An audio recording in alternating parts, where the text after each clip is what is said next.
Hello guys, welcome to my channel. Video अच्छी लगी तो वीडियो को लाइक जरूर कर देना। किस चीज का वेट कर रहे हैं, वीडियो की तरफ चलते हैं। एपिसोड 3 की स्टार्ट होती है जहाँ पे ईमा को काफी ज्यादा बुखार हो चुका होता है और वो उसे चेक करता है। नोटिस करता है कि उसके हाथ में मोबाइल है और उसे शक होता है कि शायद उसने फौज से बात की होगी। वो मेड को बुलाता है ताकि वो उसके बुखार को थोड़ा कम कर सके। फिर कॉल करता है बॉस को और कहता है मेरी बहन को अकेला छोड़ दो। ये मैं तुम्हें वार्निंग दे रहा हूँ। मैं और अपनी बहन को रोते हुए नहीं देख सकता और मैं हर बार ये होते हुए नहीं देख सकता कि ये सब तुम्हारी वजह से होता है। मैं तुम्हें वार्न कर रहा हूँ, अब मेरी बहन से कोई राब्ता मत करना, उससे कॉल मैसेजेस बिल्कुल मत करना, अब से समझ रहे हो तुम। ये कहकर कॉल कट कर देता है। उसे पिक सेंड करता है नाइट और ईमा की, जहाँ पे ईमा उसे नंबर दे रही होती है अपना, जिसे देखकर वो काफी शॉक होता है। पिक वेट कर रहा होता है रोम का, क्योंकि उन्होंने खाना खाने के लिए जाना होता है। उससे कह रहा होता है तुम कहाँ पे हो। रोम कहता है मैं रास्ते में हूँ, पहुंच रहा हूँ। वो डीन के साथ वहाँ पे पहुंचता है। डीन उसे हेलो बोलता है। पिक काफी रूडली उस पर रिप्लाई करता है। रोम बताता है कि ये भी हमारे साथ आ रहा है।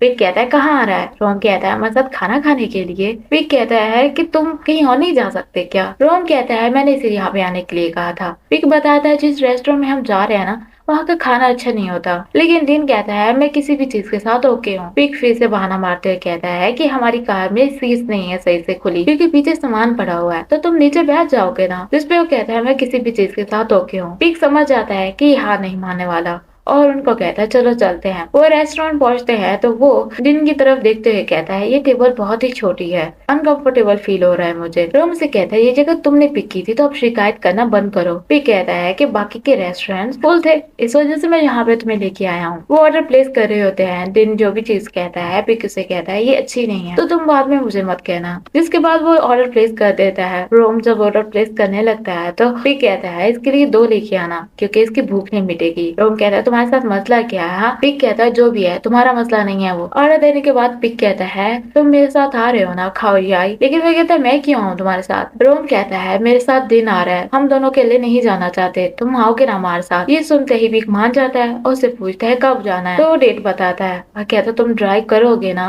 दिन को कहता है अच्छा है, हमें पैसे नहीं भरने पड़ेंगे, कोई अलग ड्राइवर नहीं रखना पड़ेगा। पिक कहता है ये तुम क्या कह रहे हो, तुम मुझे इस तरह से क्यों मेंशन कर रहे हो इसमें। रोम बताता है कि हम इकट्ठे जा रहे हैं और दिन को भी मनाने की कोशिश कर होता है। दिन समझ आता है कि पिक इस बात से खुश नहीं है तो वो मना करता है और कहता है मैं वहाँ पे खुद ही पहुंच जाऊंगा। लेकिन रोम इंसिस्ट करता है, कहता है इससे हम पैसे बचा सकते हैं और काफी ज्यादा मजा भी आएगा अगर हम इकट्ठे जाएंगे तो। पिक उसे ताना मारते हुए कहता है कि ये जगह काफी अजीब सी है। दिन उसकी तरफ देखते हुए कहता है कि ठीक है मैं जाने के लिए तैयार हूँ और मुझे लगता है तुम्हारे लिए मुश्किल खड़े कर सकता हूँ। पिक उन सबके जाने का दिन आता है जहाँ पे पिक उसके साथ काफी रूडली बिहेव करता है, लेकिन दिन को इससे कोई फर्क नहीं पड़ता। वो जा रहे होते हैं जहाँ पे पिक कहता है मुझे स्नैक्स खिलाओ, जिसपे वो उसे खिलाता है और दिन से पूछता है। दिन को जब वो पैकेट दे देता है तो पिक कहता है मुझे वही पैकेट चाहिए, वही स्नैक मुझे खाना है, जिसपे वो बेचारा उसको वापस पैकेट कर देता है। पिक कहता है मुझे चलो पानी पिलाओ, लेकिन रोम कहता है तुम खुद ही पी लो। तो कहता है मैं ड्राइव कर रहा हूँ ना तो मुझे पिलाओ, जिसपे मजबूरन उसे पानी पिलाना पड़ता है। रोम कहता है कहीं रोक के खा पी लो फिर चलते हैं, लेकिन पिक कहता है मैं ऐसा नहीं करूंगा, तुम ही मुझे खिलाओ और पिलाओ। फिर वो रेस्टोरेंट के लिए रुकते हैं जहाँ पे रोम पूछता है कि कितना टाइम और लगेगा हाउ यहाँ पहुँचने के लिए। पिक बताता है 1 से 2 घंटा लगेगा। और तुम शिकायत क्यों कर रहे हो, इतनी देर तो हो गई है हमें बैंकॉक से निकले हुए और सिर्फ कुछ ही घंटे रह गया है। तभी रोम कहता है तुम बहुत ही टाइम लगाते हो, मैं जा रहा हूँ आ जाना। तभी दिन की आंख में कुछ चला जाता है और रोम उसकी हेल्प कर रहा होता है। उन दोनों को ऐसे देख कर पिक को अच्छा नहीं लगता तो वो उन दोनों को इंटरप्ट करता है, जिसकी वजह से रोम की उंगली दिन की आंख में लग जाती है। वो उसे सॉरी बोलने लग जाता है। पिक कहता है उधर खड़े होकर एक दूसरे को क्या कंसोल कर रहे हो, हाँ चलो इधर और लेट हो रही है हमारे पास टाइम नहीं है। रोम बार बार उससे पूछ रहे होता है तुम ठीक तो हो ना।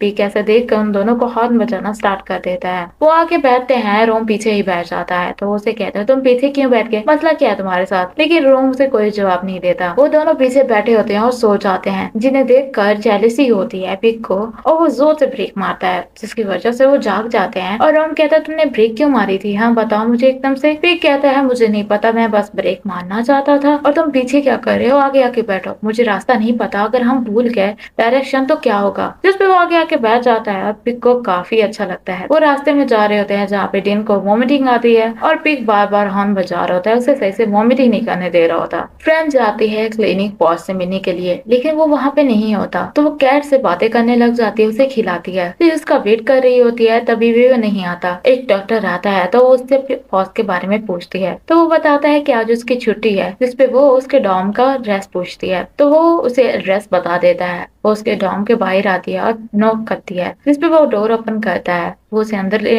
आता है, जहाँ पे फ्रेंड कहती है तुम ठीक हो ना, तुम 2 दिनों से काम पे नहीं आए और तुम्हें पता है मैं कितने बोर हो गई थी वहाँ पे। बॉस कहता है कि कल मैं काम पे आ जाऊंगा। फ्रेंड कैट के बारे में बताने लग जाती है और फिर कहती है तुमने सुबह से कुछ खाया क्या, मुझे ऐसे क्यों लगता है तुमने कुछ नहीं खाया। वो कहता तो है मैंने खाया है, लेकिन फ्रेंड को शक होता है, तो कहती है मैं तुम्हारे लिए कुछ खरीदने जा रही हूँ। बॉस मना करता है, लेकिन वो कहती है कि तुम्हारी हेल्थ के लिए ये जरूरी है, तो मैं तुम्हारे लिए लेके आती हूँ। वहाँ से वो जाती है, शाम हो चुकी होती है जब वो वापस आती है। बॉस वहाँ पे नहीं होता, तो वो ऊपर चेक करने के लिए जाती है। ऊपर बैठा होता है, जहाँ पे फ्रेंड कहती है तुम यहाँ पे क्या कर रहे हो, तो कहता है नीचे मुझे घुटन हो रही थी तो मैं ऊपर आ गया। फ्रेंड कहती है यहाँ का माहौल काफी अच्छा है, तो तुम्हें अच्छा लगेगा। फिर वो खा रहे होते हैं, जहाँ पे फ्रेंड कहती है ये मेरी तरफ से है तुम्हारे लिए, तुमने इतनी बार मुझे ट्रीट मील किया है और अब मैं तुम्हें ट्रीट मील करूंगी। बॉस कहता है तुम 2 लोगों को संभाल रही हो, एक मुझे और एक कैट को, कितनी अच्छी बात है ना। फ्रेंड कहती है हाँ तुमने सही कहा। बॉस उसे थैंक यू बोलता है। फ्रेंड कहती है कि तुम मेरे बड़े भाई की तरह हो, है ना। इस पे बॉस कहता है हाँ, और तुम मेरी बहन की तरह हो। फ्रेंड कहती है आज से हम दोनों भाई और बहन की तरह रहेंगे,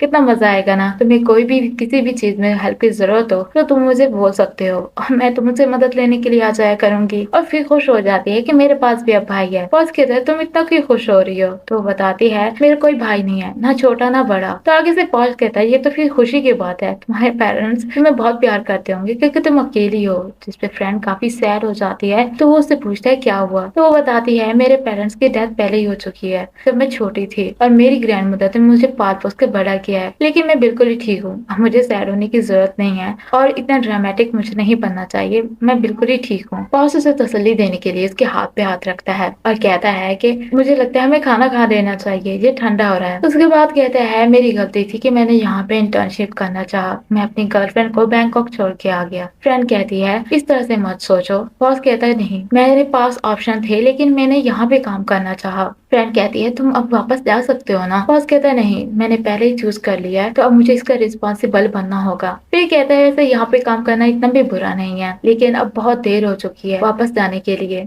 अब कुछ नहीं हो सकता कि मैं चीजों को फिर से वापस ऐसे कर पाऊँ। मेरे और उसके दरमियान चीजें बहुत ही अनहैप्पी हो चुकी हैं। जितना मैं कोशिश करता हूँ उससे बात करने की, मुझे उतना ही गिल्टी फील होता है। जितना मैं उसे समझाने की कोशिश करता हूँ, मुझे ऐसा लगता है जैसे मैं सेल्फिश बन रहा हूँ। फ्रेंड उसे तसल्ली देने के लिए उसके हाथ पे हाथ रखते हुए कहती है जब तुम्हें मौका मिलेगा ना वापस जाने का, तो तुम उसे मना लेना और उसे वापस हासिल कर लेना। मैं यहाँ पे तुम्हें चेयर अप करने के लिए बैठी हूँ। और कहती है तुम कल काम पे आओगे ना, जिसपे वो हाँ बोलता है। फिर वो खाना खाने लग जाते हैं। वो उस जगह पे पहुंच जाते हैं जहाँ पे पिग कह रहा होता है मुझे बहुत भूख लगी है, कब से आगे जला के बैठे हुए, कुछ पका भी दो, मैं खाना चाहता हूँ। रोम कहता है थोड़ा सब्र कर लो, कब से तुम ऐसे बोले जा रहे हो। पिग वहाँ से चला जाता है क्योंकि वहाँ पे काफी धुआं होता है। वो तीनों सोए पड़े होते हैं, जहाँ पे रोम कहता है कल हम कब स्टार्ट करेंगे, तो टीम कहता है सुबह सुबह ही स्टार्ट कर देंगे, इसकी टाइम पिक्चर्स अच्छी आती हैं। रोम कहता है किस टाइम का अलार्म लगाना चाहिए। डीन कहता है 6 बजे का लगाएंगे, लेकिन जैसे पिग कहता है कुछ ज्यादा जल्दी नहीं हो गया। फिर वो 7 बजे का कहता है। पिग फिर से कहता है उस टाइम पे तुम उठ भी पाओगे क्या। रोम कहता है तुम 6 बजे का ही लगा देना, इसका क्या है, अगर ये सोया पड़ा होगा तो हम चले जाएंगे। तो वो 6 बजे का अलार्म ही लगा देता है। पिग रोम के करीब आने लगता है तो रोम दूर दूर होने लग जाता है, और ये बात पिग को बिल्कुल भी अच्छी नहीं लगती। पिग सोया पड़ा होता है। वो दोनों चले गए होते हैं पिक्स लेने के लिए वाटरफॉल की, और वहाँ पे पहुंच कर पिक्स लेते हैं।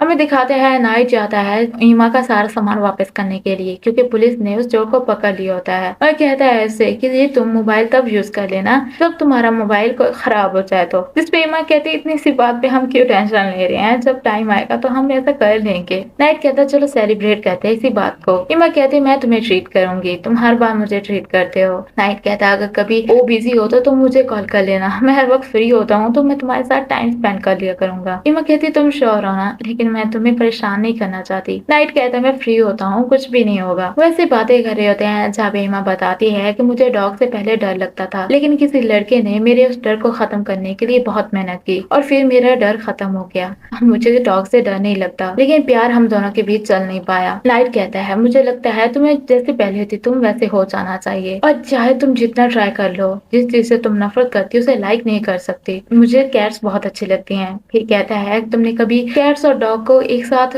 देखा है क्या? उन दोनों को शादी करते हुए देखा है क्या? इमा कहते ये तुम क्या कह रहे हो, वो भला शादी क्यों करेंगे? तो आगे से कहता है मुझे भी एक बार डॉग ने काटा था, जिसके बाद मुझे सारे डॉग से डर लगने लग गया। देखा, एक डॉग की वजह से मुझे बाकी डॉग से डरने लग गया। फिर कहता है कि हमें अपने आप को फोर्स नहीं करना चाहिए चेंज करने के लिए अपने आप को, हम जैसे हमें वैसे रहना चाहिए और हर किसी के अलग रास्ते होते हैं। इमा इस बात से एग्री करती है। इमा कहती है अब तुम क्या करने वाले हो? नाइट कहता है अभी मैं वापस जाऊंगा, तुम यहाँ पे अकेली हो, अगर किसी को पता चला तो वो क्या सोचेगा? इमा कहती है तुम टेंशन मत लो, पहले भी तो तुम आया करते थे ना। लेकिन नाइट कहता है पहले की बात और थी, जब वो यहाँ पे होगा ना तब मैं आऊंगा। वैसे जाने लगता है, इमा उठने वाली होती है और गिरती है, जिसकी वजह से नाइट भी इसके ऊपर गिर जाता है। इमा को लगता है कि वो पहुंच जाए, वो उससे पूछता है तुम ठीक हो? इस पे कोई जवाब नहीं देती, उसकी तरफ ही देखे जा रही होती है और नाइट उसके करीब आ रहा होता है और एपिसोड यहीं पे खत्म हो जाती है। अब देखेंगे क्या पिक को जेलसी होगी और वो अपनी फीलिंग को पहचान पाएगा, ये तो नेक्स्ट एपिसोड में ही पता चलेगा। अगर यहाँ तक वीडियो देखी है तो वीडियो को लाइक जरूर कर दिया होगा आप लोगों ने, अगर नहीं किया तो वीडियो को लाइक कर दें, और अगर आप लोग मेरे चैनल पे नए हैं तो चैनल को सब्सक्राइब कर दें, बेल आइकन को दबाना मत भूलिएगा ताकि मेरी नेक्स्ट वीडियो की नोटिफिकेशन आपको मिल सके। Thanks for watching.